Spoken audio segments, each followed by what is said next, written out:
Voici ce que nous lisons dans ce passage. Élie le Tishbite, l'un des habitants de Galade, dit à Akab, « L'Éternel est vivant, le Dieu d'Israël, dont je suis le serviteur. Il n'y aura ces années-ci ni rosée ni pluie, sinon à ma parole. » Et la parole de l'Éternel fut adressée à Élie en ces mots. Pars d'ici, dirige-toi vers l'Orient et cache-toi près du torrent de Kérit, qui est en face du Jourdain. Tu boiras de l'eau du torrent, et j'ai ordonné au corbeau de te nourrir là. Il partit et fit selon la parole de l'Éternel. Et il alla s'établir près du torrent de Kérit, qui est en face du Jourdain.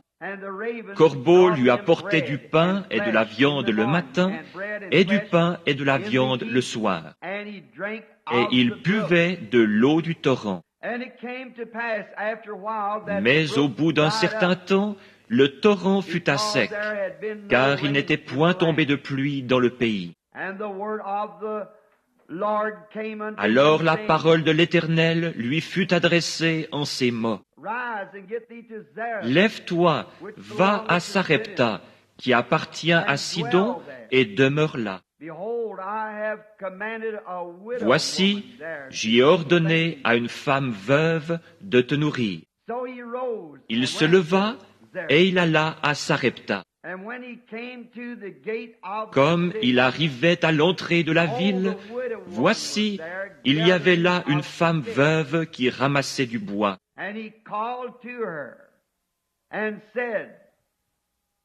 Il l'appela et dit, « Va me chercher, je te prie, un peu d'eau dans un vase, afin que je boive. » Et elle alla en chercher. Il l'appela de nouveau et dit, « Apporte-moi, je te prie, un morceau de pain dans ta main. » Et elle répondit, « L'Éternel, ton Dieu, est vivant. Je n'ai rien de cuit. Je n'ai qu'une poignée de farine dans un pot et un peu d'huile dans une cruche.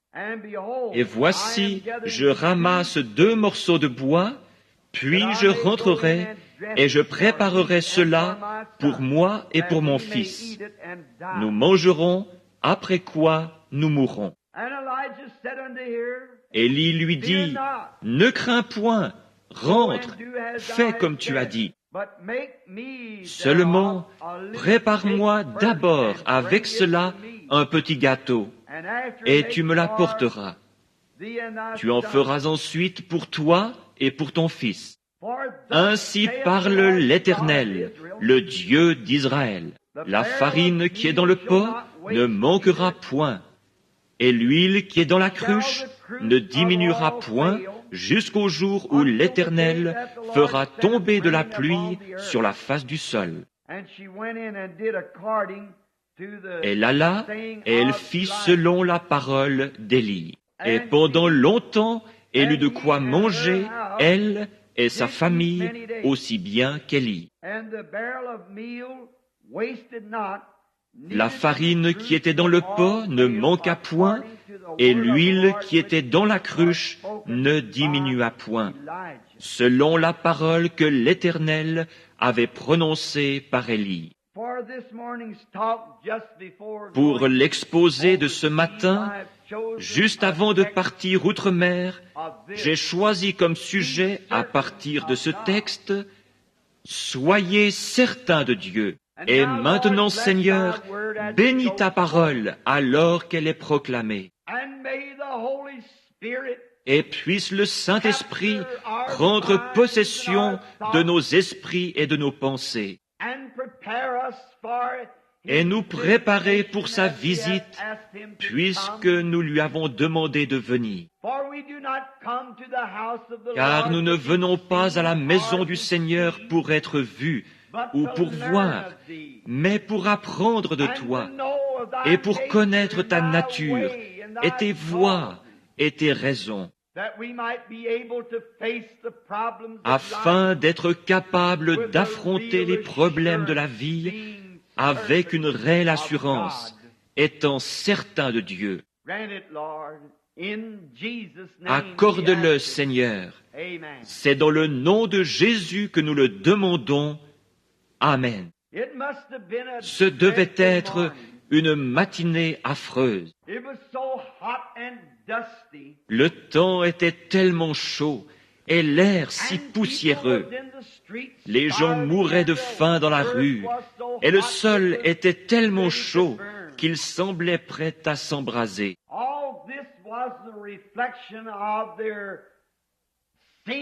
Tout ceci était le reflet de leur péché et de leur déchéance morale. Vous voyez, Akab régnait en Israël à l'époque ou sur Israël. Et il fut le plus méchant de tous les rois d'Israël. Aucun roi n'avait été aussi méchant qu'Akab.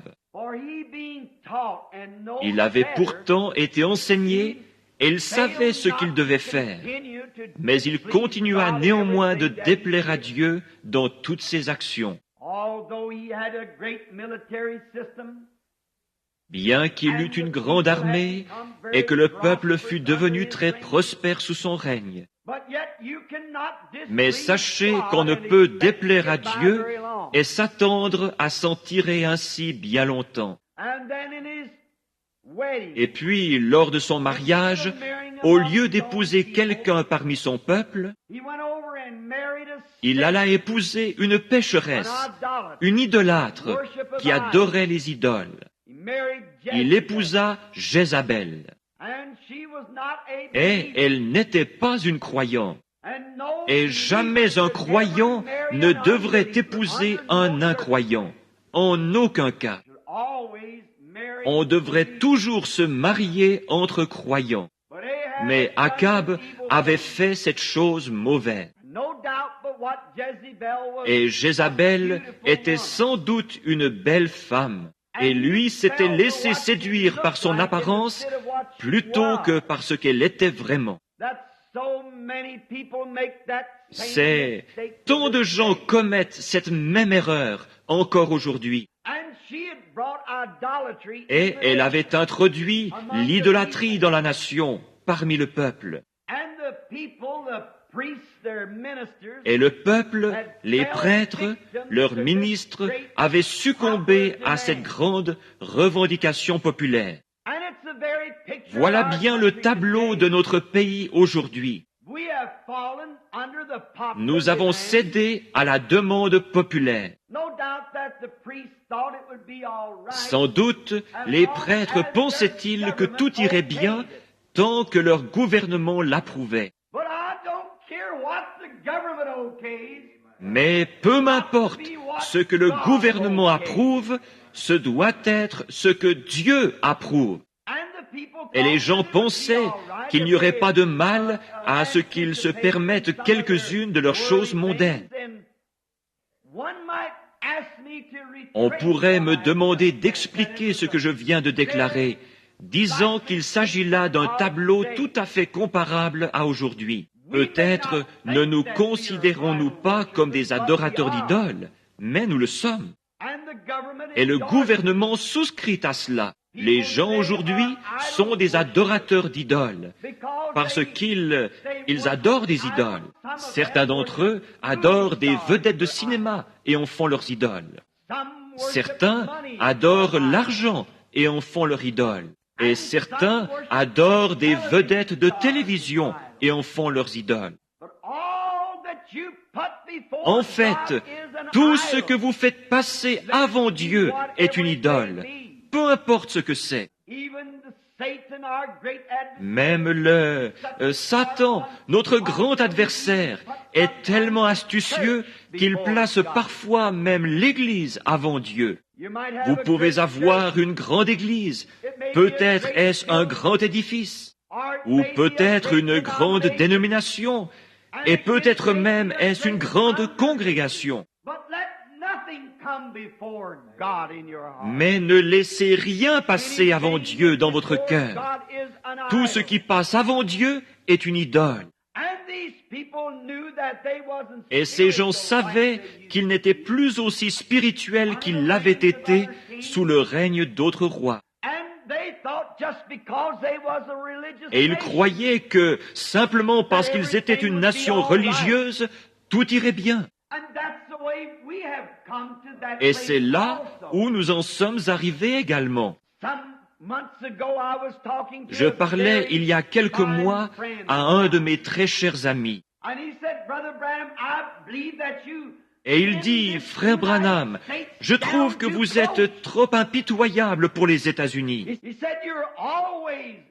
Il dit, vous vociférez constamment contre le péché et vous répétez que Dieu va punir cette nation. Je dis, il doit le faire afin d'être juste. Il dit, mais frère Branham, vous oubliez que cette nation fut fondée sur les Écritures, que nos ancêtres s'installèrent ici, que Dieu nous a donné cet héritage et que nous sommes une nation religieuse. Je dis, c'est vrai, tout cela est vrai, et personne ne sait combien j'apprécie cette nation. Mais regardez mon frère, Israël fut lui aussi choisi par Dieu, et Dieu lui envoya des prophètes et de grands hommes. Mais Dieu ne peut pas tolérer le péché. Il a fait récolter à Israël chaque grain qu'il a semé. Et s'il a fait récolter à Israël ce qu'il a semé, il nous fera récolter ce que nous semons. Il ne fait pas exception de personne. Et nous en sommes arrivés à croire que parce que nous nous reposons sur ce que nos ancêtres ont fait, ou sur les grands fondateurs de nos églises, sur ces gros sacrifices qu'ils ont faits pour Dieu, tout cela est très bien et grandement apprécié, mais nous ne pouvons pas tirer notre salut de ce qu'eux ont fait. Le salut est une affaire individuelle entre chaque personne et Dieu. Ce n'est ni avec notre nation, ni avec notre Église, mais c'est tout seul devant Dieu que nous devons répondre de nous-mêmes. Notre pays en est arrivé au point où même chez les gens les plus spirituels que nous ayons, lorsqu'on s'adresse à ces hommes et femmes spirituels, on peut constater qu'il y a dans leur cœur un manque. Nous avons, ces dernières semaines, j'ai vérifié certaines de ces choses. Et j'ai constaté que les hommes, même que je considérais comme le noyau, ces hommes-là mettent néanmoins l'accent sur les choses temporelles. Déclarant à tout vent, tous les vents, Dieu m'a donné le plus grand ceci et cela. Dieu donne. Vous êtes en train de bluffer. La présence de grands biens matériels ne reflète pas toujours la volonté de Dieu. Dieu fait pleuvoir sur les justes et sur les injustes. Mais ce dont le monde a besoin aujourd'hui, ce n'est pas d'une foi illusoire, d'un bluff de spiritualité. La foi accomplira parfois de grands miracles, sans toutefois provenir d'un cœur spirituel. Notre Seigneur n'a-t-il pas déclaré « Plusieurs viendront à moi en ce jour-là, disant « N'ai-je pas fait ceci et cela par ton nom ?» Et je leur dirai ouvertement « Retirez-vous de moi, vous qui commettez l'iniquité. » Qu'est-ce que l'iniquité? C'est quand vous savez faire ce qui est bien et que vous refusez de le faire. Je ne vous ai jamais connu, dira-t-il, et nous vivons en ce jour-là. Ce dont nous avons besoin aujourd'hui, ce n'est pas d'une foule de choses matérielles. Nous possédons cela. Nous n'avons pas besoin de plus grandes églises. Nous n'avons pas besoin de plus grosses congrégations. Nous n'avons pas besoin de plus d'émissions à la radio et à la télévision. Nous n'avons pas vraiment besoin de plus de ces choses. Mais ce qu'il nous faut aujourd'hui pour être spirituels, ce sont des gens qui s'humilieront devant Dieu, peu importe qu'ils soient sans le sou, et qui prieront jusqu'à ce que cet esprit en eux ait été satisfait par la bonté de Dieu, et que dans leur cœur se produise un réveil qui changera leurs attitudes et l'atmosphère dans laquelle ils vivent. Peut-être n'aurez-vous pas même une paire de chaussures aux pieds. Peut-être serez-vous vêtus de haillons, mais là dans votre cœur, quelque chose chantera les mélodies de Dieu. Je préférerais avoir cela que tout l'or du monde. On ne peut donc pas affirmer que les choses naturelles soient toujours le signe de la bénédiction de Dieu. David en parla au Seigneur, lui disant avoir vu le méchant s'étendre comme un gros arbre verdoyant. Mais Dieu lui demanda, « As-tu déjà considéré sa fin ? Peu importe que nous portions de bons vêtements et que nous ayons beaucoup à manger, ce ne sont pas ces choses qui vont dans la présence de Dieu. Ce corps qui nous abrite se détériore, peu importe comment il est traité. Mais cette âme à l'intérieur de l'homme, cet état d'esprit, voilà ce qui s'introduit dans la présence du Dieu vivant. Nous considérons les choses comme allant de soi. Nous pensons que simplement parce que nous sommes une nation, c'est ce qu'Akab et tout Israël avaient fait ce jour-là. Ils avaient présumé que tout allait bien. Leurs prêtres et leurs prédicateurs leur répétaient constamment, « Tout va bien, tout va très bien. » Mais il y en avait un qui, lui, criait contre ce qui était mal. Parce qu'il savait qu'un Dieu saint ne peut se satisfaire d'une religion moderniste dépourvue de sainteté. Et le Dieu du ciel est encore le même aujourd'hui. Tous nos efforts et ces grandes choses que nous essayons de faire, Dieu ne sera jamais satisfait par autre chose qu'une vie entièrement sanctifiée devant lui. Nous aurons beau construire des écoles, des lieux de pèlerinage et des tabernacles. Nous aurons beau avoir des organisations. Nous aurons beau faire de grandes choses, mais néanmoins Dieu ne sera pas satisfait tant que l'âme humaine ne deviendra pas sanctifiée sur l'autel de Dieu et consacrée aux œuvres de Dieu. Et on ne trouve plus cela. Nos réunions de prière sont si faibles. À peu près une minute de prière et hop, au lit. Nous constatons que c'est ainsi et ça peut être une fois ou deux par jour. Nous sommes tous coupables. Notre nation se dégrade moralement. Nous avons des Billy Graham et des Oral Roberts partout. Mais tant qu'une soif ne s'installera pas dans le cœur de l'Amérique pour la ramener à nouveau à un Dieu vivant, à une expérience vivante, à une foi immortelle dans le Dieu vivant, nous ne faisons pour ainsi dire que nous démener en vain. Nous avons beau marcher le torse bombé, le faux col tourné vers l'arrière et descendre la rue, cherchant à être appelé docteur ou révérend.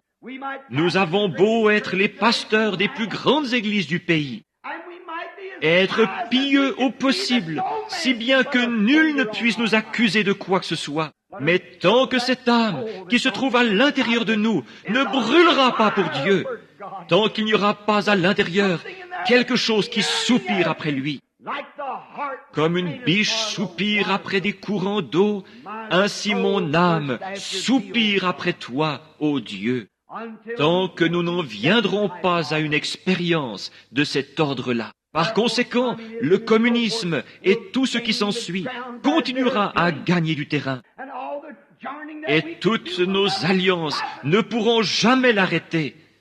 Il a été prédit que cela arriverait. Mais Dieu est en train d'appeler son Église. Combien cette petite femme devait être du calibre d'Élie, parce qu'habituellement, vos actions témoignent de ce que vous êtes. Et d'ailleurs, elle avait été choisie pour loger le prophète de Dieu. Souvenez-vous, elle était une femme des nations et non une juive. Et tout était en train de griller dans le pays. Et sans doute cette petite femme était-elle de ce calibre, une croyante. Car Dieu n'aurait pas fait appel à elle s'il n'avait pas été digne de loger le prophète de Dieu. Il n'aurait jamais envoyé son prophète vers une maison indigne. Ce n'était pas son choix à lui, mais le choix de Dieu. Ce n'était pas elle qui l'avait invité, mais Dieu. Il avait été placé près d'un torrent. Les corbeaux le nourrissaient. Mais d'après le commandement de Dieu, quelque chose devait se produire. Et Dieu est sûrement allé vers une croyante de la même nature qu'Élie. Elle était veuve. Et nous ne sommes pas sans savoir ce qu'une veuve peut traverser, avec son mari mort et un jeune garçon à élever. Et dans ces contrées-là, ils étaient dépendants de leur récolte. Ils n'avaient pas de programme comme nous en avons aujourd'hui et d'installation de défense. Leur survie dépendait de leur récolte. L'iniquité des gens et leur déchéance morale ayant entraîné une sécheresse sur le pays, ils étaient tous là affamés et mourants. Il est probable qu'elle avait dû prier des nuits durant, à plusieurs reprises, voyant la farine dans le pot qui descendait, descendait, descendait. Et fatalement vint le moment où il ne restait même plus une tasse de farine dans le pot. Elle n'en avait plus qu'une petite poignée. La mort approchait et allait bientôt frapper à sa porte. Car il n'y avait plus moyen d'en obtenir. La nation entière mourait de faim. Et de l'huile, il n'en restait plus qu'une bonne cuillerée dans le petit récipient. Cette quantité d'huile et de farine était tout ce qui la séparait de la mort. Ses prières ont dû devenir vraiment sincères. Si pareille chose s'abattait sur votre foyer, il y aurait un peu plus de sincérité qu'il n'y en a parmi nous ce matin, quand on sait que la mort se couche à la porte. Et je pense qu'on pourrait se l'imaginer comme ceci. Elle avait dû prier toute la nuit, car un jour de plus, et son compte était réglé. Elle pouvait regarder les lèvres pâles de son petit garçon de 3 ou 4 ans.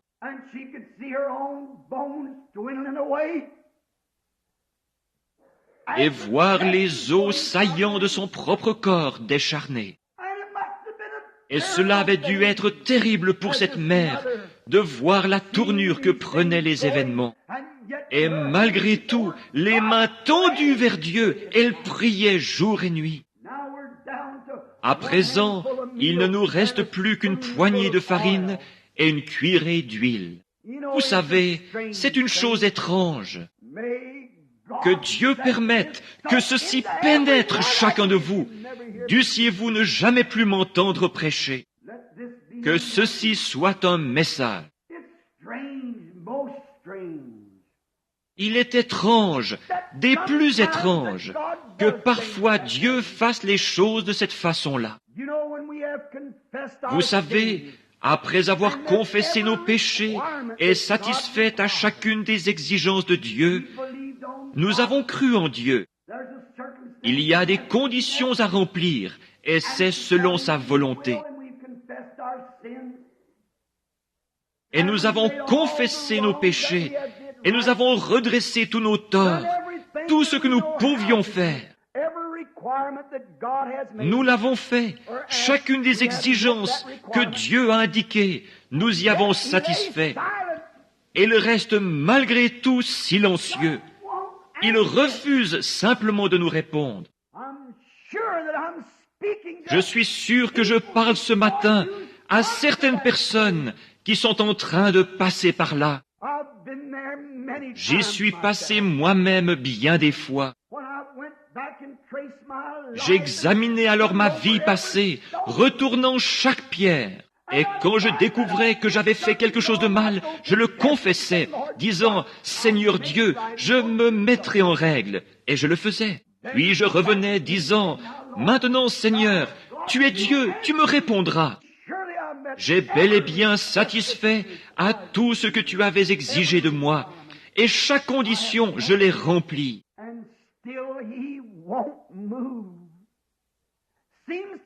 Et il refuse toujours de bouger. Il semble rester silencieux. C'est là où vous devez être sûr qu'il est Dieu. Ne soyez pas découragés. Tout ce qu'il faut, c'est que dans votre cœur, vous soyez certain de Dieu. Mon sujet, c'est « Soyez certain, avant de faire quoi que ce soit, soyez certain dans votre cœur qu'il s'agit de Dieu. Et quand vous avez satisfait à tout ce qu'il a dit, et que de plus vous êtes certain qu'il est Dieu, c'est là que la foi entre en action, précisément là. La foi tient ferme, car elle sait que Dieu existe. Et vous avez rempli chacune des conditions. Vous croyez qu'il existe, et la foi tient ferme. Oh, béni soit son nom. La foi ne bougera pas, car elle est sûre que Dieu existe et qu'il est le rémunérateur de ceux qui le cherchent. Puisse ceci pénétrer profondément en vous, Branham Tabernacle, et y demeurer à jamais. Si vous avez rempli les conditions requises par Dieu et que dans votre cœur, vous croyez qu'il existe, alors Dieu ne fait qu'éprouver votre foi, car il aime faire cela. Si vous avez confessé vos péchés et satisfait à chacune des exigences de Dieu, et qu'il reste malgré tout silencieux, souvenez-vous, la foi déclare qu'il existe. Alors la foi s'y cramponne. Elle ne sait pas de quoi il s'agit, mais elle sait qu'il existe. Elle est certaine qu'il existe.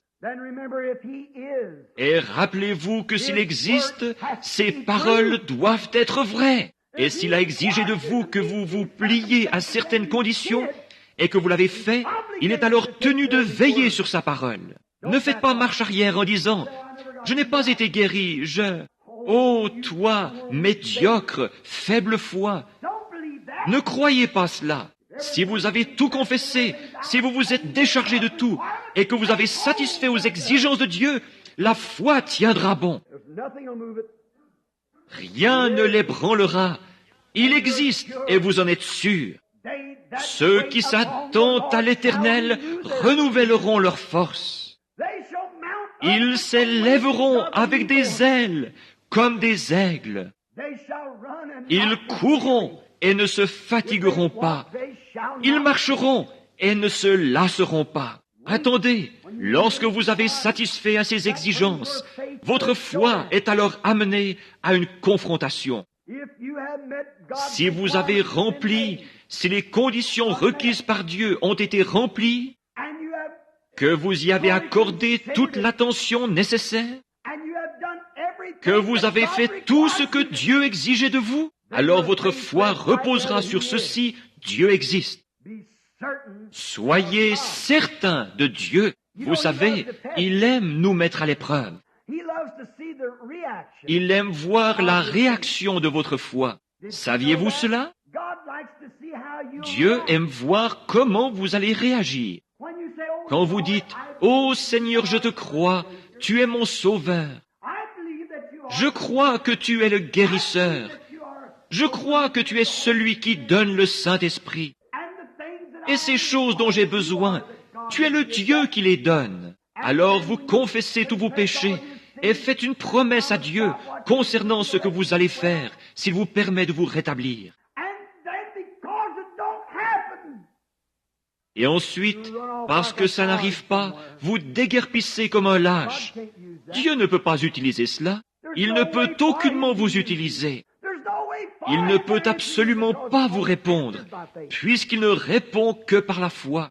Tout à coup, vous vous en allez, et alors il ne peut pas répondre. Mais une foi réelle et véritable restera là, sûre que Dieu existe.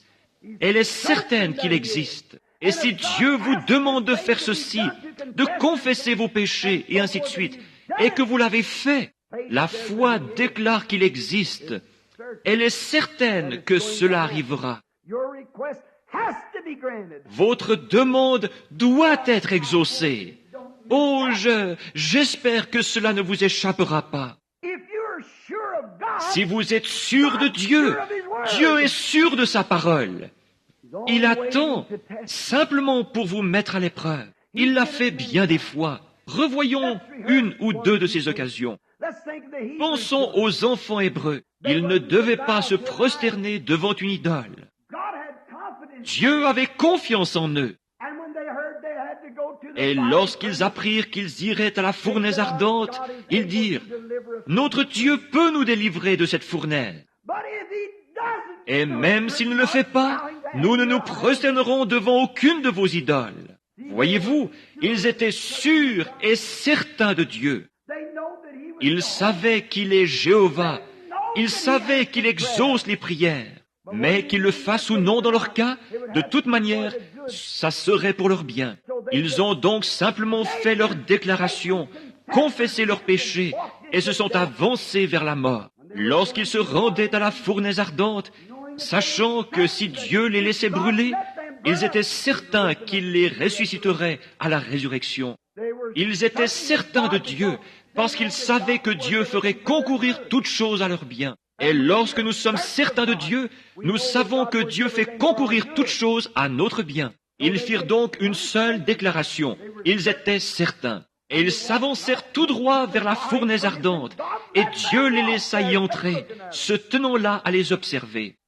Ils voulaient voir leur réaction. Lorsque le roi dit, « Vous êtes-vous prosternés au son de la trompette ?» Ils dirent, « Non, nous ne nous sommes pas prosternés. » Voilà votre foi, tenons ferme. Mais si vous ne vous êtes pas prosternés, savez-vous ce que j'ai décrété? Oui, nous savons ce que tu as décrété. Je décrète que la fournaise soit chauffée 7 fois plus qu'elle ne l'a jamais été, et je vous y jetterai. Acceptez-vous de vous prosterner à présent? Non, nous ne nous prosternerons pas. Regardez cette foi. Dieu dit, eh bien, je vais voir ce qu'ils vont faire. Je vais voir comment réagira leur foi. Alors le roi dit, liez-leur les mains et les pieds et conduisez-les à la fournaise. Ils approchèrent donc de la fournaise, le feu éclairant leur visage, et Dieu se tenait toujours là à regarder. Mais ils étaient certains qu'il était Dieu. Ils avaient confessé leurs fautes. Ils avaient rectifié tout ce qui, à leur connaissance, devait être rectifié. Ils étaient certains qu'il était Dieu. Ils s'avancèrent donc tout droit dans la fournaise ardente. Et au tout dernier moment, voilà qu'il descend des cieux, porté par un char de vent, et les évente pour les débarrasser des cendres, pendant qu'il les console et leur parle. Dieu laisse votre foi parvenir au point où elle devra réagir. Il y a eu Job de l'Ancien Testament, que Satan, notre accusateur, a accusé d'être un pécheur secret. Mais Job savait qu'il n'avait pas péché. Il savait qu'il avait confessé tout ce qu'il avait fait et qu'il avait offert son holocauste. C'était là l'exigence de Dieu. C'était tout ce que Dieu exigeait, un holocauste et une confession. Et cela, Job l'avait fait. Et Satan dit, je prendrai ses chameaux, car il est riche. Je prendrai ses brebis. Et en dernier lieu, il prit ce qui était le plus près de son cœur, du cœur de Job, ses enfants. Job demeura néanmoins inflexible, car il savait que Dieu, il était certain qu'il était Dieu, car il lui avait parlé et l'avait satisfait à ses exigences. Il passa tout au peigne fin et conclut, j'ai offert tous les holocaustes voulus. Je me suis dit peut-être que lors d'un festin donné par mes fils, auquel mes filles auraient assisté, peut-être ont-ils péché en secret, dans leur cœur. Je vais donc offrir un holocauste pour eux et confesser leurs torts. Ô Dieu, quand un homme est fidèle à ce que Dieu lui a dicté, et qu'il est certain qu'il est Dieu, celui-ci doit répondre. La foi déclenche chaque fois son entrée en scène. Quand vous avez fait ce que vous savez être juste, quand vous avez satisfait à ses exigences, quand vous avez confessé, rectifié et fait des restitutions, et que vous avez déposé cela devant Dieu, peu importe combien il est silencieux, il n'en est pas moins Dieu. Attendons que cette foi entre en action. Vos œuvres, vous les avez faites. Maintenant, il veut voir votre foi par vos œuvres. Il veut voir ce que vous allez faire. Si on vous a oint et qu'on a prié pour vous, Dieu attend de voir ce que vous allez croire à ce sujet. Et si vous n'allez pas ensuite revenir en trombe le dimanche suivant, et puis le lendemain vous précipiter au devant du prochain guérisseur de passage en vie, il attend de voir la réaction de votre foi, de voir si vous n'allez pas revenir le lendemain disant « Je me sens si malade, je ne pense pas avoir été guéri ». Primo, vous n'êtes même pas digne de la ligne de prière. Vous n'êtes pas encore prêt. Vous ne croyez pas qu'il est Dieu. Peut-être direz-vous, frère Branham, je ne suis pas d'accord avec vous. Votre conduite même démontre ce que vous êtes. Vous les reconnaîtrez à leurs fruits. Si un homme se dit chrétien et que néanmoins il boive, fume, s'adonne au jeu d'argent et fasse des plaisanteries grossières et dise qu'une partie de la Bible est juste et qu'une autre ne l'est pas, il aura beau prêcher l'Évangile. S'il rejette une partie de la Bible, il n'en est pas moins un pécheur. Il n'est pas encore en règle. Mais quand vous confessez ouvertement que Dieu est le même Dieu et que vous remettez votre vie entre ses mains, disant « Seigneur, je suis l'argile, tu es le potier », alors demandez ce que vous voulez. La foi ne bougera jamais, elle ne quittera pas sa place. Même si la situation semble se désagréger de tous côtés, néanmoins cette foi ne bouge jamais, parce que vous êtes certain qu'il est Dieu. Et s'il est Dieu, il tient sa promesse. Il ne peut pas faire une promesse et la rompre. S'il est Dieu, il doit tenir sa promesse. Oh, combien j'aime cela!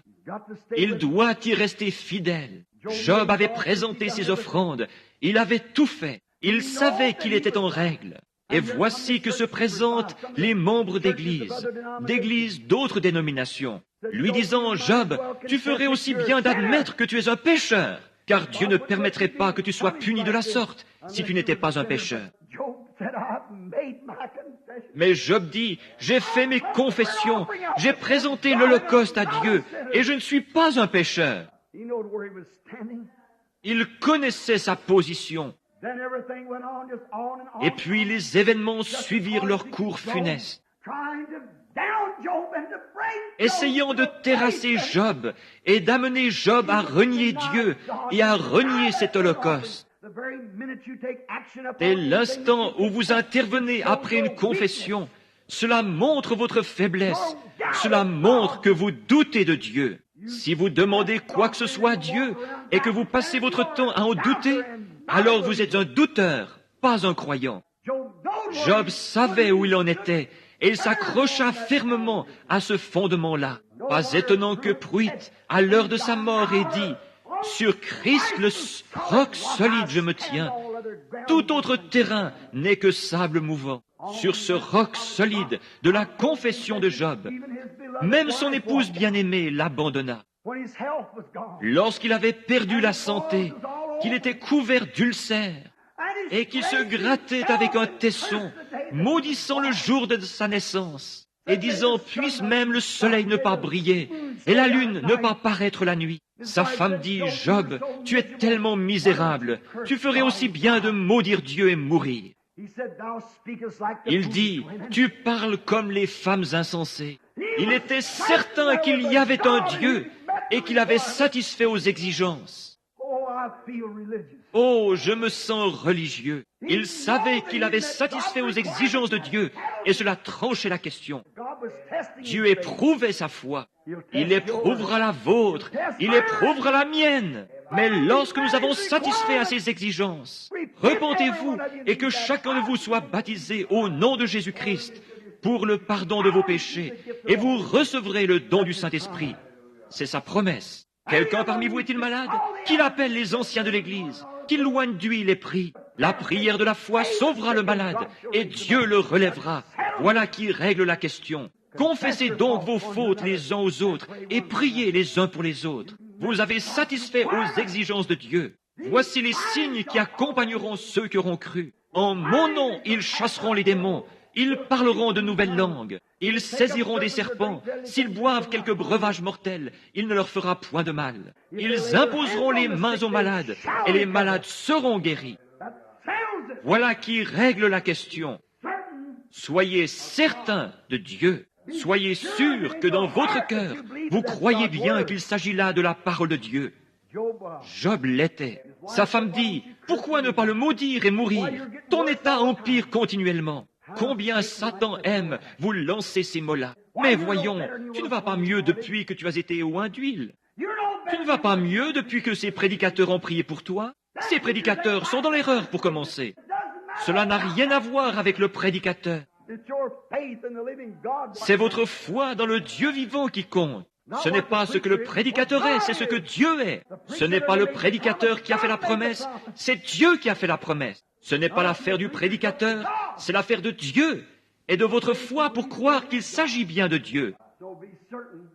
Donc, soyez certains de Dieu. Soyez certains qu'il s'agit de Dieu, que c'est la parole de Dieu et Dieu est dans sa parole. Et Job dit, « Tu parles comme une femme insensée. » Il dit, « L'Éternel a donné et l'Éternel a ôté, que le nom de l'Éternel soit béni. » Il était certain que Dieu était là. Et lorsqu'il eut laissé échapper ses mots, le tonnerre se mit à gronder et les éclairs à briller. Dieu entra en scène. Cela déclenche toujours son entrée en scène. Il demeure longtemps silencieux. C'est ce qu'il fait, les yeux fixés sur cette bande d'Américains voués à l'enfer, ces hypocrites membres d'Église. Je ne suis pas en colère, mais le péché irrite quiconque est en règle avec Dieu. Je ne suis pas en colère contre la nation, ni contre les gens, mais je suis en colère contre le diable qui a suscité ces choses dans le but d'aveugler les gens. Ces pasteurs et prédicateurs aveugles les laissent en tirer avec une espèce de petite théologie faite de main d'homme. Vous devez naître de nouveau et Dieu garde sa parole. Voyez comme il est en train de les... Vous feriez mieux d'être sûr que Dieu s'y trouve, ayant l'apparence de la piété, mais reniant ceux qui ont fait la force. Cette pauvre petite femme, elle savait qu'il était Dieu, tandis que le contenu de ce pot continuait de descendre, descendre, descendre, descendre. La situation continuait d'empirer. Mais Dieu permettait qu'il en soit ainsi. Combien il aime faire cela. Il aime mettre votre foi à l'épreuve pour voir comment vous l'exploiterez. Il permettra qu'on vous oigne et qu'on prie pour vous et qu'ensuite votre état empire, disant, « Vas-y Satan, mets-le à l'épreuve, je sais qu'il me croit. » Que Dieu soit béni à jamais. Oh là là! Mets-le à l'épreuve maintenant. Je sais qu'il m'a cru sur parole. Pourrait-il en dire autant de vous? Il l'a dit au sujet de Job. Fais-lui tout ce que tu veux, mais ne prends pas sa vie, car je sais qu'il m'aime. Il a présenté l'Holocauste, il a rempli les conditions exigées, il a fait ce que je lui ai dit, et il le croit. Maintenant, fais-lui en voir de toutes les couleurs si tu veux. Il lui a tout enlevé. Dieu, quand il le rétablit, lui donna le double de tout. Assurément qu'il le fera. Il met notre foi à l'épreuve pour voir si nous croyons vraiment qu'il est Dieu. Sans doute cette petite femme a-t-elle dit, « J'ai prié, j'ai prié. Je sais que je suis une indigne femme des nations. » Souvenez-vous, Jésus a parlé d'elle dans la Bible. Il a dit, « N'y avait-il pas plusieurs veuves du temps d'Élie? Et cependant il fut envoyé vers une seule, et elle était une païenne. Oh, dit-il, j'ai prié. » Et peut-être que lorsqu'elle a vu ce dernier petit gâteau, la mort avait déjà passé le portail et se présentait à la porte. Une dernière bouchée chacun, et puis elle et son fils mouraient. Je peux me l'imaginer priant toute la nuit. tandis que les vents brûlants soufflaient, desséchant la terre, et que les gens pleuraient et poussaient des cris dans les rues. Elle se promena dans la maison, elle regarda son petit garçon, elle regarda son petit pyjama tout troué et ses petits pieds qui en sortaient. Elle regarda ses propres mains toutes ridées. Elle faisait les 100 pas tout en se disant « Je sais qu'il est Dieu. J'ai tout confessé. J'ai fait tout ce qu'il exigeait. Et je réclame nos vies pour sa gloire. » Dieu l'a vu. Pendant que les autres allaient au bal quelque part et se faisaient une beauté pour participer à ce qui correspondrait aujourd'hui à un spectacle de télévision ou quelque chose ainsi, s'adonnant au plaisir du monde. Cette femme-là, elle, était seule avec Dieu. Le jour se leva, elle dit, « Le pauvre petit a pleuré toute la nuit, réclamant quelque chose à manger. Qu'est-ce que je vais pouvoir faire d'une petite poignée de farine ?» Vous savez, cette farine, c'était Christ. Toute personne qui étudie la Bible sait que Christ était l'offrande de farine. Plus il fallait broyer cette offrande de farine avec une meule spéciale, jusqu'à ce que tous les petits morceaux de maïs soient pareils. Parce que Jésus-Christ est le même hier, aujourd'hui et pour toujours. Et chaque croyant croit cela et se repose là-dessus. Alléluia! Vous pouvez vous offrir toute la religion froide et formaliste qui vous plaira. Quant à moi, je crois que Christ est le même hier, aujourd'hui et pour toujours. Je prends position dans ce monde d'impies. Je crois toujours qu'il est le même hier, aujourd'hui et pour toujours. Ces meules coupaient chacun des grains de la même façon, parce qu'il est le même. Il est le même Dieu qu'il était alors. Il l'est ce matin même. Il sera toujours le même. C'est ce que représentait la farine. Et l'huile représente l'esprit, comme nous le savons, conformément à Ézéchiel 4 et ainsi de suite. C'est pourquoi nous oignons d'huile, c'est l'esprit. Qu'est-ce? Comme le déclare Jean 4, le Père cherche des adorateurs qui l'adorent en esprit et en vérité. Jésus était la vérité, il était l'offrande de farine, et l'huile était l'esprit. Et l'esprit joint à la vérité produira immanquablement quelque chose. Mettez-les ensemble et cela produit un gâteau. Oh, où est votre foi lorsque la parole de Dieu est prêchée dans sa simplicité et pourtant dans sa puissance? Jésus-Christ est le même hier, aujourd'hui et pour toujours. Lorsque la parole est proclamée, la farine, vous possédez l'huile pour l'y mélanger. Peut-être n'en avez-vous qu'une petite poignée ou une cuillerée, mais quoi qu'il en soit, c'est réel. Maintenant, à quoi va servir ce mélange? Il est prêt pour la croix. Il est prêt pour le sacrifice de soi. C'est ce qu'il vous fait faire. Si la parole a été prêchée et que vous y avez mêlé l'esprit, le sacrifice de soi consiste à nier chaque douleur, à nier chaque maladie, à nier tout ce qui est contraire à la parole de Dieu, puis à rester sur vos positions. Que le médecin dise une chose ou une autre, cela ne fait pas la moindre différence. Vous tenez ferme parce que Dieu l'a dit. La farine est venue, vous avez pris l'huile et les avez mélangées. Maintenant, j'entends une voix. Le jour vient de se lever. Une voix se fait entendre disant, « Va au jardin chercher 2 morceaux de bois. » Avez-vous remarqué que l'Écriture a dit 2 morceaux de bois? La croix. Elle a la farine et l'huile, mais on va lui demander d'agir à présent. Agissez avec cela. Peu importe la quantité que vous en avez, que vous ayez toute la farine et l'huile qu'il vous faut, il vous faudra néanmoins agir. Le sacrifice de soi, 2 morceaux de bois. Jadis, on n'a pas encore trouvé de meilleur moyen pour faire un feu que celui-ci. Prenez une bûche, posez-la en travers d'une autre et allumez-les par le milieu. Vous n'aurez ensuite qu'à faire avancer les 2 bouts. C'est ainsi que les Indiens font leur feu. Il y a des fois, des nuits durant, j'ai maintenu le feu ainsi. Je posais simplement une bûche comme ceci et une autre comme cela. Et puis, à mesure qu'elle brûlait, je les poussais dans le feu. Ce morceau de bois, c'était la croix. La Bible dit 2 morceaux de bois. La voix dit, va dans le jardin, chercher 2 morceaux de bois. Au même moment, du haut de la montagne, retentit une voix de tonnerre disant au prophète, va à la ville, j'ai ordonné. Oh là là, tous 2 obéirent. Quelque chose doit se produire. Tous 2 obéissent. Si le prédicateur prêche la parole et que l'homme qui la reçoit y croit et s'y conforme, quelque chose doit arriver. Si vous êtes un pécheur, vous serez sauvé. Si vous êtes malade, vous serez guéri. Parce que Dieu l'a promis. Si nous sommes certains de Dieu, aussi certain qu'il est Dieu, il doit tenir sa parole, certainement. L'ordre était donc, va à la ville, j'y ai ordonné une femme veuve. Une vision surgit devant le prophète, et le voilà qui se met à marcher. Il ne sait pas où il va, cela ne fait aucune différence, il ne fait qu'obéir. Elle ne sait pas où se trouveront ces morceaux de bois, mais il y a quelque part dans le jardin 2 morceaux de bois.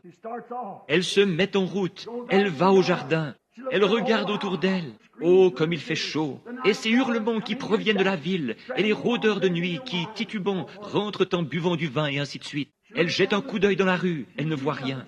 Elle trouve un morceau de bois, une partie de la croix, le sacrifice de soi. Elle trouve un autre morceau de bois, et, comme elle ramasse ce second morceau de bois, oh, quelle heure lugubre cela devait être! La mort était sur le seuil de sa porte. Une petite bouchée de gâteau de maïs, et elle et son fils mouraient. C'était tout. C'est parfois au beau milieu des ténèbres qu'on entend la voix. Repartant vers la porte, après avoir ramassé ce second morceau de bois, elle entendit une voix de l'autre côté du portail. « Va me chercher un peu d'eau dans un vase. » Elle se retourne pour voir les 2 morceaux de bois dans sa main. La farine et l'huile mélangées est prête. Elle dit les avoir préparées, mélangées. C'est cela, la parole et l'esprit doivent se mélanger, et être placés sur la croix du sacrifice de soi, afin de nier tout ce qui est contraire à ce que vous avez demandé. C'est exact. J'ai fait le mélange. Je vais maintenant aller chercher ces morceaux de bois. Et cette voix déclare, « Apporte-moi un peu d'eau dans un vase. » Elle regarde et voit un homme se tenant là, appuyé contre le portail. Un homme aux joues creuses, barbu, chauve, qui depuis l'autre côté du portail la regarde, enveloppé d'une vieille peau de mouton. Il avait l'air d'être un aimable vieillard. Elle se dit, je vais partager mon eau avec lui, les eaux de la vie. Vous êtes prête à en donner à tout le monde, à en parler à tout le monde, à aller n'importe où. Un instant, monsieur, elle s'en retourne avec les morceaux de bois dans sa main. Et la voix tonne à nouveau. Non seulement partageras-tu ton eau, mais apporte-moi aussi un petit morceau de pain dans ta main, le pain de la vie, l'eau de la vie. De la vie, elle mourrait aussitôt qu'il serait épuisé. Apporte-moi ton eau et apporte-moi ton pain. Que trouvons-nous ici? Quelle leçon pouvons-nous en tirer? Cherchez premièrement le royaume de Dieu et toute sa justice. Les autres choses vous seront données par-dessus. Apporte-moi un peu d'eau et un morceau de pain. Encore tout abattue, elle se retourne alors. Je peux l'entendre dire, « Monsieur ?» quelque chose comme ceci.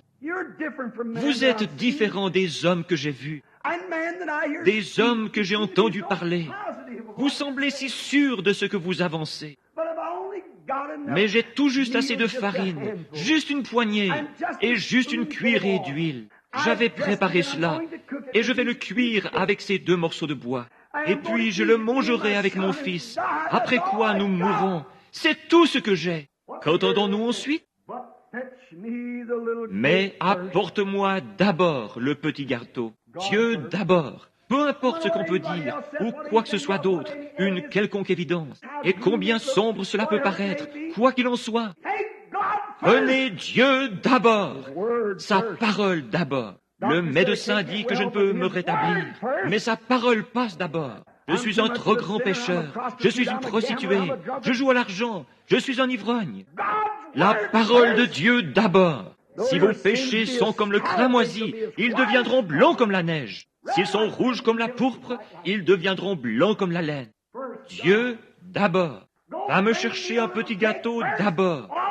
Tout ce que tu as, apporte-le-moi. Êtes-vous prêts à remettre cela entre ses mains? Ma vie, tout ce que j'ai 50 ans. Es-tu prêt, William Branham, à me remettre cela? Êtes-vous prêts, vous les petits-enfants, à me remettre votre vie? Le voulez-vous?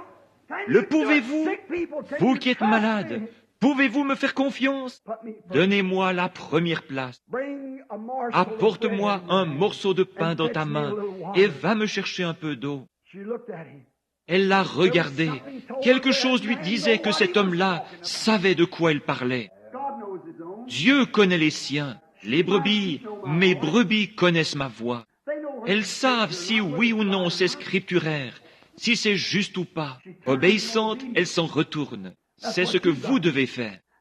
Et lorsqu'elle fit demi-tour pour obéir au prophète, alors ce tonnerre du ciel, que tout homme cherche à entendre, a retenti. Car la voix du prophète résonna comme un tonnerre et fit entendre ce qu'attend chaque pécheur, chaque personne malade.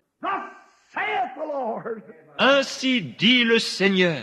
Oh, combien nous désirons entendre ça. Pensez à ces gens qui se tiennent dans l'allée de ma maison et disent, « Venez à cet endroit, ma fille est, mon bébé, mon tel et tel. » Vous n'avez qu'un mot à dire.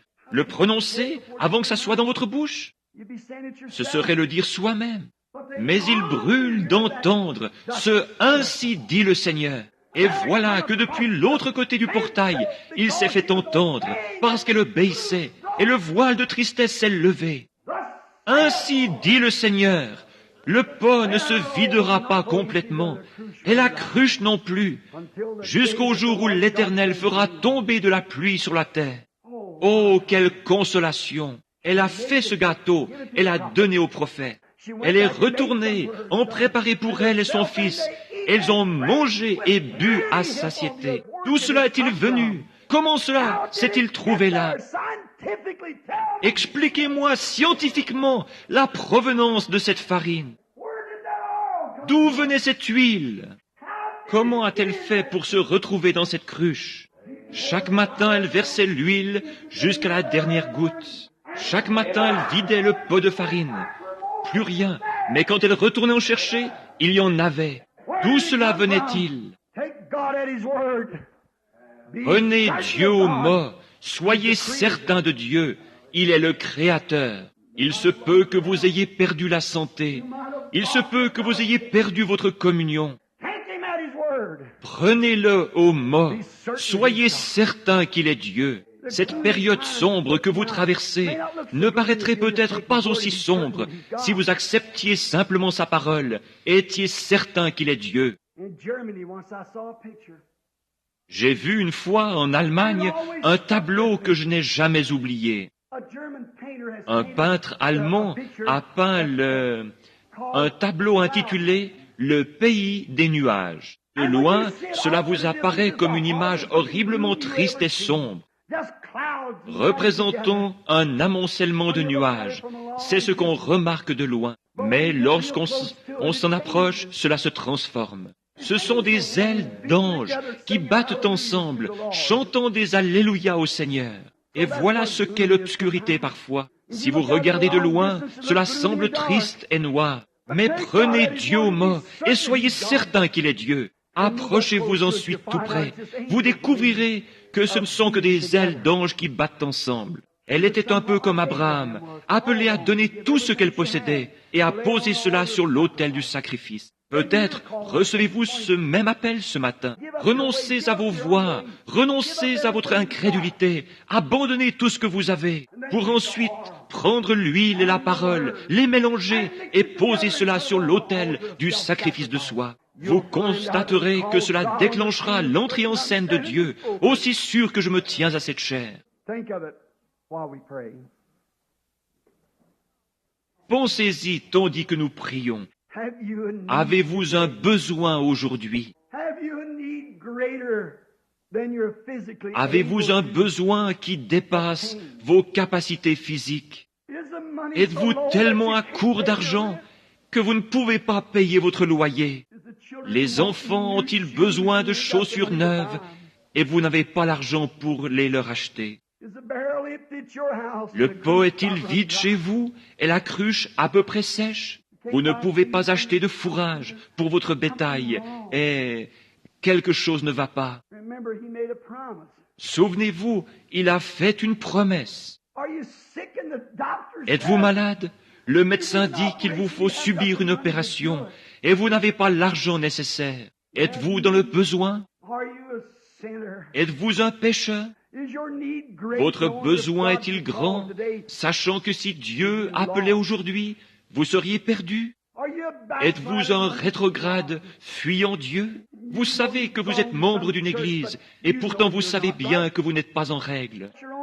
Votre propre conscience vous dit que vous n'êtes pas en règle selon la parole. Vous avez un besoin. Ne laissez pas ces paroles tomber parmi les épines ou sur des pierres, des cœurs de pierre. Puissent-elles tomber dans une bonne terre fertile. Vous qui êtes malade et condamné par la médecine, si vous promettez à Dieu de le servir tous les jours de votre vie, et que vous êtes certain qu'il est Dieu, venez donc satisfaire à son exigence. Si vous avez un besoin, voulez-vous commencer par lever la main pour dire à Dieu que vous avez besoin de quelque chose? Que Dieu vous bénisse. Prions. Ô Seigneur, aussi sûr que je me tiens à cette chair ce matin,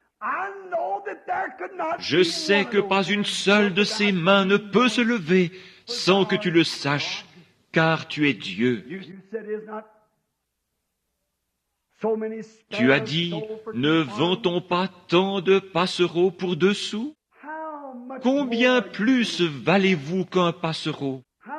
À combien plus forte raison as-tu vu les mains de ces êtres mortels pour lesquels ton Fils Jésus est mort? Combien plus as-tu vu leurs mains que tu n'aurais vu tomber un passereau ce matin? Je pense qu'une douzaine de passereaux ne se vendraient pas pour 1 sou ce matin, parce que personne n'en veut. Il y aurait le problème de s'en occuper. Mais tu connais chacun d'eux. Tu connais chacune des plumes qui recouvrent leur corps. Tu connais chacun des cheveux de notre tête. Ô Seigneur, exauce notre prière. Fais en sorte qu'ils soient certains que tu es Dieu ce matin et que c'est ton esprit. Puisse l'engourdissement et le prestige caractérisant cette religion des temps modernes se détacher d'eux.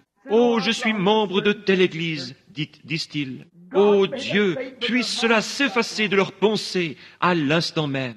Puisse-t-il maintenant entrevoir un bref instant la vie éternelle. Et alors, ils la rechercheront et auront soif d'elle, désirant savoir ce que Dieu est, puisqu'ils sont certains qu'il existe et qu'il tient sa parole. Quant aux pécheurs, puissent-ils rapidement se repentir et se préparer à être baptisés au nom de Jésus-Christ. Tu as alors promis de leur donner le Saint-Esprit. Tu l'as dit, Seigneur, tu tiens ta promesse. S'il y a ici un rétrograde qui est certain que tu es Dieu, mais qui se soit égaré, puisse-t-il venir aujourd'hui, parce que tu as dit, si vos péchés sont comme le cramoisi, ils deviendront blancs comme la neige. S'ils sont rouges comme la pourpre, ils deviendront blancs comme la laine. Et puis ceux qui sont malades, prendre conscience que tu es Dieu, que tu tiens ta parole, tu dois tenir ta parole. Et alors qu'ils viennent se placer là avec leur huile, l'Esprit est en eux, confessant qu'ils croient, et aussi avec la parole, le pain de vie qui a été distribué, Christ qui a été broyé pour eux au fil de l'Ancien et du Nouveau Testament, pour montrer qu'il est le même hier, aujourd'hui et pour toujours. Puisse-t-il donc mélanger cette parole et l'huile, l'Esprit qu'il possède, et se relever de l'autel en disant, « C'est tout ce que je possède, Seigneur, je te l'apporte. Oh, combien tu le multiplieras, combien cela déclenchera l'entrée en scène du Dieu de l'histoire. Combien Jéhovah, le cœur ému, pourra dire, « J'ai un enfant qui est prêt à m'obéir. » Je l'ai mis à l'épreuve, et il a montré qu'il m'aime et qu'il me croit. Il est certain que j'existe. Car il est déclaré, celui qui s'approche de Dieu doit croire qu'il existe et qu'il est le rémunérateur de ceux qui le cherchent. Accorde-le en cette heure, tandis que nous nous en remettons à toi. Et maintenant, alors que nos têtes sont inclinées, vous qui avez un besoin, de quelque nature qu'il soit, voulez-vous vous lever si vous désirez le placer? Maintenant, si vous n'êtes pas certain qu'il est Dieu, si vous êtes certain qu'il est Dieu et qu'il va tenir sa promesse, le salut, la guérison ou quoi que ce soit d'autre. Si vous êtes certain qu'il est Dieu, levez-vous. S'il y a quelqu'un d'autre pour qui vous désirez prier, levez-vous si vous êtes certain qu'il est Dieu. Faites connaître votre requête au milieu de l'assemblée des saints. C'est ce que vous faites alors que vous vous levez. Je suis certain qu'il est Dieu. Je crois qu'il tient sa parole et je suis sûr que j'ai bien déposé ma requête sous le sang en ce moment. Si vous faites cela, que vous déposez chaque péché, le péché, c'est l'incrédulité. Vous êtes peut-être un membre d'église, mais je parle maintenant du péché, de votre incrédulité. Vous la déposez en tant que sacrifice. Vous allez la sacrifier. Vous vous approchez de la croix. Vous allez maintenant sacrifier toute votre incrédulité et la lui remettre, sachant qu'il existe et que vous êtes certain qu'il va répondre. Si c'est votre cas, levez la main. Demeurez ainsi. Seigneur, tu es Dieu. Voici leur huile et leur maïs qui ont été mélangés. Ils les apportent à la croix où le feu de Dieu tombera dans leur cœur. S'ils sont vraiment sincères, et consumera leur sacrifice, tu entreras en scène et feras monter le niveau des eaux qui cachent. Descendant du ciel sur un char de feu, tu ébranleras les cieux et la terre pour les récompenser. Alors qu'ils se tiennent là, les mains levées, démontrant qu'ils croient et qu'ils se sont placés eux-mêmes avec chacune de leurs requêtes sur ton autel. Ô Dieu du ciel et de la terre, juge des cieux et de la terre, certainement que le juge du ciel et de la terre fera justice. Certainement qu'il tiendra parole. Tu connais le cœur des hommes, le cœur des femmes, le cœur de ces gens. Seigneur Dieu, je lève aussi mes mains, car je sais que je suis sur le point d'avoir un changement de ministère. Et je crois que tu existes. Je t'ai vu te tenir là-bas, dans cette colonne de feu. Je t'ai vu sonder les secrets du cœur des hommes, sans jamais une seule fois faillir. Tu l'as promis là-bas, de l'autre côté de la rue, lorsque tu as commencé à traiter, à faire ces choses. Et tu m'as protégé dans le monde entier, partout, partout. Je suis sûr que tu es Dieu. Je suis certain de cela. Je m'offre moi-même avec ces gens et je sacrifie tout ce que je possède, Seigneur, pour te servir. Je recommence, Seigneur, à voyager de par le monde. Aide-moi, ô Dieu. Si jamais j'ai douté de toi, pardonne-moi ces péchés, pardonne mon incrédulité. Je sais que tu existes et que tu es le rémunérateur de ceux qui te cherchent. Je confesse de même les péchés des miens ce matin, leur faiblesse et leurs doutes, comme ils se tiennent debout avec leurs mains levées. Je confesse leurs péchés, Seigneur, et toutes nos faiblesses. Envoie le Saint-Esprit sur nous avec le sceau de ton approbation. Tu es Dieu et tu es ici maintenant pour nous recevoir, pour nous prendre dans tes bras et pour nous racheter de tout ce que nous avons perdu. S'il s'agit de notre santé, puisse-t-elle nous être redonnée au centuple. S'il s'agit de notre âme, puisse-t-elle revenir à nous, florissante et rayonnante, remplie du Saint-Esprit, en vue d'être présentée à Dieu. S'il s'agit d'incrédulité, Seigneur, puisse-t-elle revenir à nous, transformée, en une foi capable de déplacer les montagnes. Accorde-le, Seigneur. Nous croyons que tu es en train d'agir, le Saint-Esprit saturant ce bâtiment, passant au-dessus de ces gens, d'agir dans leur cœur, les poussant à accepter le Dieu vivant. Nous faisons ceci au nom de Jésus-Christ.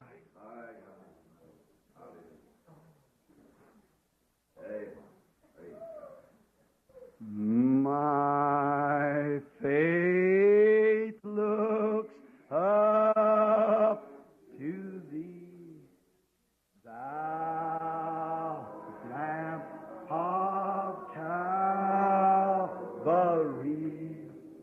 Savior divine.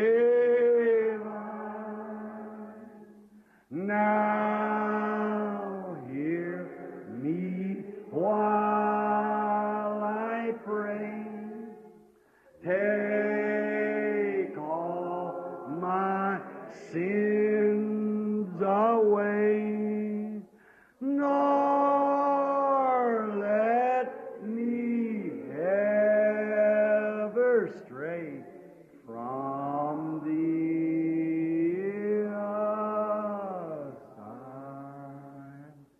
Êtes-vous vraiment sérieux? Si vous le recevez, levez les mains et dites, je le reçois maintenant de lui. While life's dark maze I tread, and grief surround me spread, be thou my guide, bid darkness turn to day, white sorrow, fears away, nor let me ever stray from thee. Aside. Let us bow our heads. Inclinons nos têtes. After this Après ce message sévère, dur, rude, qui a été apporté un peu brutalement, seulement c'est la vérité. Et si vous croyez humblement que vous recevez ce que vous avez demandé, ne laissez jamais rien vous écarter de ce droit chemin. Ne bougez pas de là. Peu importe tout ce que je pourrais prêcher, ce que je pourrais bien faire, ou n'importe quel autre homme. Cela ne produira jamais l'effet voulu tant que vous ne l'accepterez pas comme votre propriété. Si vous le croyez de tout votre cœur, tout ce que vous avez désiré, si vous avez confessé vos péchés, Dieu vous a pardonné. N'en doutez plus jamais. Si vous êtes rétrograde, vous avez été ramené ce matin. Si vous avez besoin du Saint-Esprit, soyez donc baptisés au nom de Jésus-Christ pour la rémission de vos péchés. C'est la parole de Dieu. Il ne la modifiera pour aucune église, pour aucune dénomination, pour personne. Il doit en être ainsi. Nous devons satisfaire à ses exigences, non pas aux exigences de l'Église, mais aux siennes. C'est ce que nous devons faire. S'il a déclaré que la prière de la foi sauverait le malade, si vous êtes malade, j'ai fait cette prière de la foi pour vous. Vous l'avez faite dans votre cœur et vous y croyez. Acceptez-la et ne bougez plus d'un pouce. Il devra en être ainsi. Rien ne peut vous l'enlever. Peu importe combien cela peut paraître sombre. Vous direz, eh bien on dirait que je suis encore malade. Ce ne sont que des ailes d'anges rassemblées, c'est tout.